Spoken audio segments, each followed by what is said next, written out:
की इस वीडियो में हम देखने वाले हैं एडोब पेज मेकर के अंदर विंडो मेन्यू क्या होता है और विंडो मेन्यू के जितने भी ऑप्शंस हैं वो कैसे काम करते हैं। तो इसके लिए सबसे पहले हम अपने पेज मेकर को ओपन कर लेते हैं। जैसे पेज मेकर ओपन हो जाता है तो सबसे पहले आपको विंडो मेन्यू के अंदर हमें जो पहला ऑप्शन दिया है हमें वो दिया है हाइड टूल्स का। तो ये टूल बार होती है, इसको हम शो और हाइड कर सकते हैं। बेसिकली विंडो का मतलब ये होता है कि आप चाहे फोटोशॉप में काम करें या फिर हम अपना पेज मेकर के अंदर काम करें। तो उसमें विंडो मेन्यू में क्या होता है कि आप किसी भी पार्ट को वहाँ पे शो और हाइड कराने का काम करते हैं। क्लियर? तो आपको सबसे पहले जो ऑप्शन दिया है वो दिया हमें हाइड टूल्स का। जैसे हम यहाँ क्लिक करेंगे तो टूल बार जो आ रही थी हमारी वो क्या हो गई, गायब हो गई, यानी कि हट गई।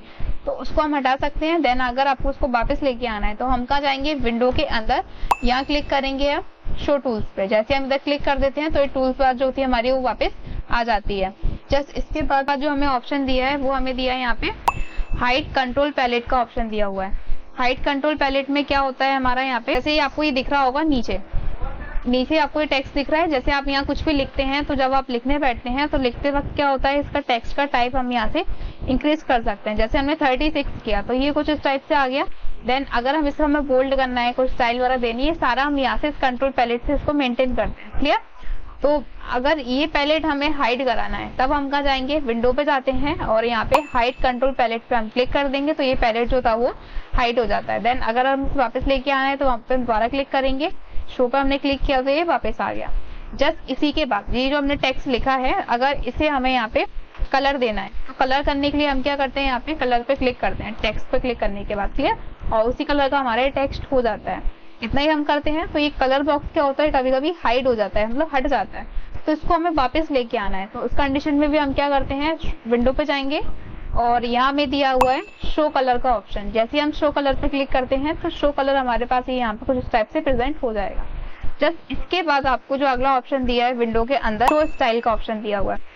तो स्टाइल क्या होती है इसे भी हम देख लेते हैं। एक बार हम यहाँ क्लिक करेंगे तो देखिए कलर के बगल में आपको ये टैब और दिख रहा था ये वाला स्टाइल का, तो यहाँ स्टाइल हमारे पास आ गई। जैसे ये जो हमने वर्ड लिखा है इसको हमें क्या बनाना है, हेडिंग बनाना है ना, या सब हेडिंग बनाना है, सब पॉइंट्स बनाने हैं, ये कुछ इस टाइप से आपको दिया हुआ है। यही ऑप्शन आपको कहाँ दिया है, टाइप के अंदर यहाँ पे स्टाइल में भी दिया हुआ है। ठीक है, ये सेम स्टाइल ही वही वाला स्टाइल है।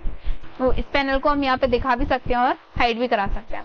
जस्ट इसके बाद आपको जो अगला सेक्शन दिख रहा है वो आपको दिया है शो लेयर का ऑप्शन। अब लेयर इसका काफी यूजफुल ऑप्शन है हमारा, इसमें हालांकि कम यूज होता है, सबसे ज्यादा इसका इस्तेमाल करते हैं लेयर का हम फोटोशॉप के अंदर। क्लियर? जैसे देखिए हम इसमें लेयर बनाते हैं, यहाँ पे क्लिक करेंगे, इसको बोलते हैं हम क्रिएट लेयर। यहाँ हमने क्लिक किया, लेयर का आप नाम भी डाल सकते हैं। अब जैसे हम ओके करेंगे तो ये लेयर आ गया। अब इस लेयर के अंदर हम कुछ बनाते हैं, जैसे हमने यहाँ पॉलीगॉन टूल बनाया, मतलब एक शेप हमने यहाँ बनाया और इसके अंदर हम यहाँ से ये वाला कलर कर देते हैं।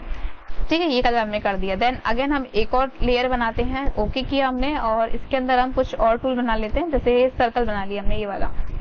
ठीक है, एक और लेयर लेते हैं हम इसी के अंदर, लेयर नंबर 4, और लेयर नंबर 4 के अंदर हम बनाते हैं रेक्टेंगल। क्लियर?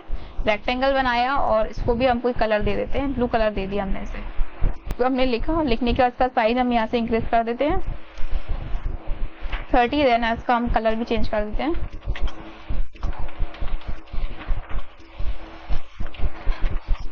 ये हमने लिख दिया यहाँ पे राजमाता कंप्यूटर इंस्टीट्यूट हमने लिखा।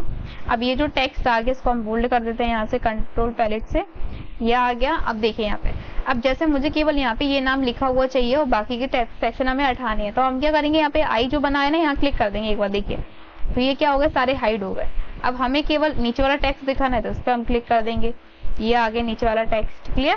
अगर हमें कोई शेप दिखाना है इस पर हम क्लिक कर देंगे, यानी कि जितने ऑब्जेक्ट हमने बनाए हैं सबको हमने कैसे बनाया है, अलग अलग लेयर में बनाया है। तो ये काम करता है हमारा यहाँ पे लेयर मेन्यू। अगर ये आपको दिखाना है तो ठीक है, नहीं दिखाना, अगर इसको हाइड करना है तो वापस विंडो में जाएंगे और यहाँ पे हाइड लेयर पे आप क्लिक कर देंगे तो ये लेयर जो था वो हाइड हो गया। क्लियर? इसी के बाद आपको दिख रहा है शो मास्टर पेज। तो आपके पेज मेकर के अंदर जो मास्टर पेज होता है लेयर के बगल में आपको दिख जाएगा सेक्शन।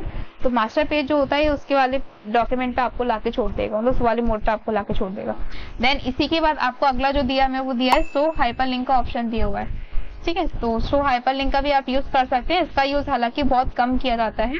देन इसी के बाद आपको यहाँ दिख रहा है प्लगइन का ऑप्शन दिख रहा है। तो ये क्या काम करता है, जैसे आप मान के चलिए सबसे आखिरी वाले ऑप्शन पे हमें शो टेम्पलेट का ऑप्शन दिया है, यानी कि पेज मेकर के अंदर क्या होता है, रेडीमेड बने हुए टेम्पलेट हमें दिए रहते हैं जिनका हम यूज कर सकते हैं। जैसे हम यहाँ क्लिक करेंगे तो ये कुछ इसने डॉक्यूमेंट हमें दिखा दिया। अब जो डॉक्यूमेंट आपको चाहिए, फॉर एग्जाम्पल अगर हमें ये वाला डॉक्यूमेंट चाहिए या फिर ये डॉक्यूमेंट चाहिए, इस पर हम क्लिक करेंगे और जैसे हम यहाँ पे क्रिएट पब्लिशिंग पे हम क्लिक कर देंगे तो बस ये थोड़ा सा टाइम लेगा और जैसे आप इसे ओके कर देंगे तो आपका ये जो आपने सेलेक्ट किया था डिजाइन वो आपके पेज मेकर के अंदर आ जाता है।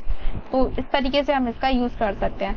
आई होप आपको समझ में आया होगा कि एडोब पेज मेकर के अंदर विंडो मेन्यू पर क्या काम रहता है और किस तरीके से हम इस पे काम कर सकते हैं।